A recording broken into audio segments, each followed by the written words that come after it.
My name is Maurice Chocolate. I've been a member of the CBA Ontario branch since 1979. It is my distinct privilege to take part in introducing Kerry Simmons as your candidate for second Vice President. I first met Kerry in 2011 when she was first Vice President of the BC branch and I was first Vice President of the Ontario branch. In 2012, we became presidents of our respective branches and members of the CBA board. When the board appointed a representative to sit on the Finance Committee, it appointed Kerry. The Finance Committee reviews staff budget requests annually. Hard choices have to be made. Kerry was perfect for the job.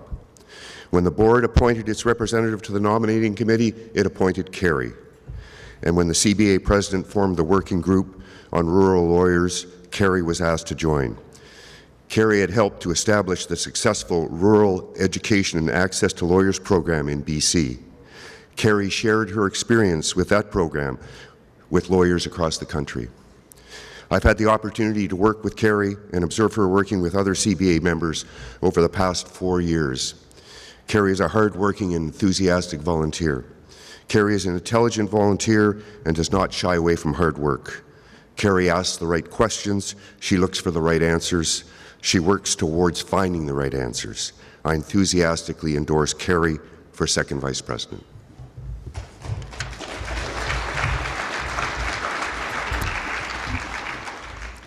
I'm Gillian Marriott. I'm past president of the Alberta branch and a member of the Access to Justice Committee, and I am pleased to support Kerry as well.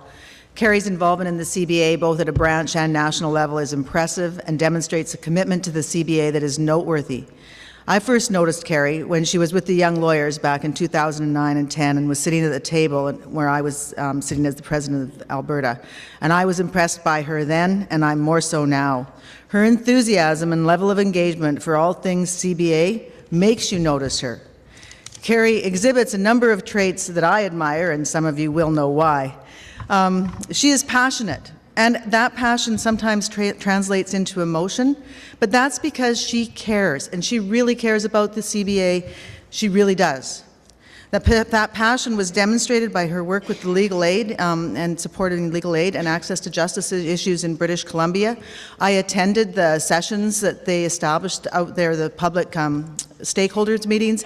It was amazing the work that was done by the BC branch and to Kerry through that time.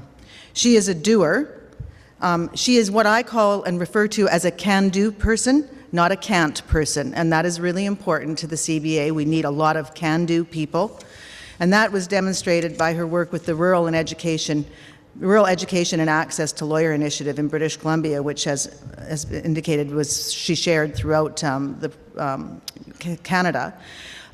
There's a lot of talk about rural and remote issues and what we're going to do about the decline of lawyers in the rural and remote areas, but Kerry actually stands up and does something about it, and I think that's important. Most importantly, she's not afraid to make hard decisions, and like me, sees missteps as experience to be learned from and fixed, and because she is a doer, she will fix it as best she can. Kerry is a leader, and the CBA needs leaders who have the experience and the passion to see the CBA move into the future, which I suggest is right now. So I'd urge you to support Kerry for second VP.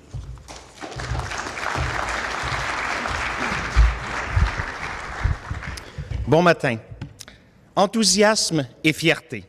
C'est ce que je ressens ce matin en vous présentant Kerry Simmons. Ces mêmes deux mots, enthousiasme et fierté, caractérisent toute l'action de Kerry. À titre de membre de l'exécutif de la Conférence sur l'orientation et l'identité sexuelle et comme président du Comité égalité de la Division du Québec, la diversité me tient à cœur. Kerry croit sincèrement en l'importance de la diversité. Elle en a fait un élément clé de son implication au sein de l'ABC. Non seulement Kerry appuie la diversité, mais elle agit. Elle a convaincu le Conseil de la magistrature de la Colombie-Britannique de recueillir et publier l'information sur les indicateurs de diversité pour ceux et celles qui aspirent à devenir juges. Cet outil permettra à terme d'en arriver à une magistrature qui reflète la diversité de la société. Et j'ose espérer que les autres provinces qui n'ont pas encore mis en place de tels mécanismes, de même que le gouvernement fédéral, s'inspireront du modèle que Kerry a contribué à créer. Kerry comprend par ailleurs que les membres doivent être l'épicentre de l'action de l'ABC. Elle soutient le rôle et les efforts déployés par des bénévoles comme nous, qui, jour après jour, contribuons à offrir des services aux membres et nous assurons qu'elle demeure pertinente. Toutes et tous ici réunis savons que l'ABC est confrontée à d'importants défis. Kerry nous offre le leadership dont notre association a besoin pour y faire face. C'est donc avec enthousiasme et fierté que je vous invite à voter pour Kerry et à doter notre profession d'une voix qui porte. Kerry Simmons.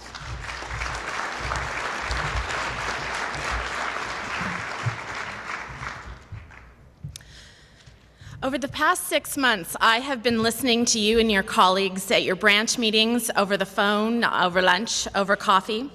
And as always, when I meet our engaged volunteers, I've been inspired.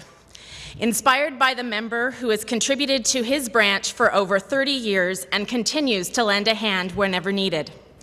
Inspired by the member who has chosen to give her limited, precious time to the CBA's advocacy in access to justice. Inspired by the member new to the CBA, whose energy and enthusiasm for our diversity initiatives keeps him engaged with us and the practice of law. It's because of these members that I am seeking to be the CBA's National Second Vice President.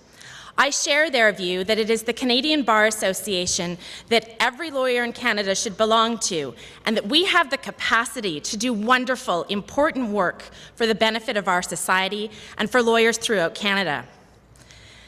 Frankly, if it were not for the CBA, I would not be a practicing lawyer today. Through the CBA's sections and conferences, I have learned the law, met my colleagues, and established relationships of respect and civility. Through my leadership in the BC branch, I've developed my advocacy and diplomacy skills as I learned to persuade governments, our Judicial Council, and our Law Society to consider and adopt new programs and policies. And always, I've been inspired to be a better lawyer, a courageous activist, and a strong leader through meeting the engaged CBA members across the country, listening to them, and adopting new ideas. So thank you. Thank you for giving your time to the CBA and making my career better as a result. There is no doubt in my mind that the Canadian Bar Association can be a key part of every lawyer's career. But while speaking to our engaged volunteers, I also heard other concerns. Some people told me that the CBA would be bankrupt in 2 years at the rate we are going. Someone told me that the majority of lawyers are incapable of change, and therefore the CBA will never adapt to what we need today. A few people told me they were reconsidering their membership. Many people said it was going to be hard to make the changes that we need to make, and it would take a lot of courage on the part of several people to make those systemic changes. I was told it would get worse before it would get better, and I was asked if I really wanted to sacrifice my career and relationships in order to take on these challenges. I'm glad people told me these things. A dialogue where people express their opinions directly and honestly allows us to identify concerns, understand other perspectives, and make changes to strengthen our organization. A key theme in my work in the CBA has been to press for more discussion and less reporting, and to work together to solve the issues that we face. Listen and respond to all views, not just the ones we like best. Whenever we listen to each other, when we are talking about Rethink Trinity Western University, our intervention policy, or our finances, we can find better ways to support the profession, and the CBA becomes more effective. With your help, I know that we can respond to the concerns of members and non-members and meet the challenges ahead of us. To do that, I think that there are 4 principles that the CBA must follow. Be guided by our members.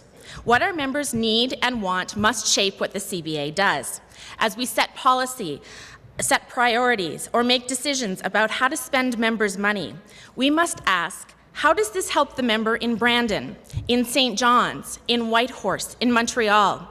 We must be able to answer that question in order to maintain accountability to our members and, in turn, maintain their continued support of the CBA. We must listen to our members and meaningfully respond to their concerns. I have heard the request for more French language professional development programming over and over again since 2011, and we heard that request again yesterday. We ignore those requests at our peril. The second principle is that we must meet the needs of lawyers in ways that work for them. The CBA is a national organization with many component parts, the branches, the sections, and the conferences. And each part has a different way of meeting the needs of members. We need to learn about those differences and support the branches and the sections and the conferences. They deliver the direct support to the profession and must be a priority within the CBA. I believe it is the direct and personal relationships that determine whether or not a lawyer becomes a member of the CBA. In my vision for the CBA, our resources and efforts are redirected to supporting the branches and sections and conferences, while maintaining an efficient coordinating function at a national level from which we carry out our federal law reform and advocacy. We will ensure that the parts of the organization that engage directly with our members at the grassroots level have the resources that they need. Thirdly, we must offer transparency and access to information. Our members expect to be able to find out what the CBA is doing and why we are doing it. It should be easy for our members to learn about decisions of our board and council. It should be easy to understand what resolutions we've passed and how they fit within the CBA mandate. Our collective knowledge should be shared amongst ourselves as often as possible. It is only through better communication to achieve understanding that our lawyers will know and appreciate what the CBA does to benefit all members. And fourthly, to maintain our role in the legal profession and in the career of a lawyer, the CBA must be seen to act strategically and quickly. Whether it is in responding to members' questions or adapting to changes in the profession or following through with our national initiatives, the CBA must be an organization of action. We cannot take years to study and implement changes to our organization.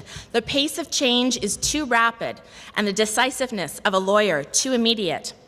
We must act strategically and quickly in order to maintain members' confidence that they must belong to the CBA. These four principles that our members guide us, that we must meet the needs of members in ways that work for them, to offer transparency and access to information, and that we must act strategically and quickly, are ones which we as CBA volunteers can follow as we contribute to the CBA now and throughout the transformation of the CBA in the months to come.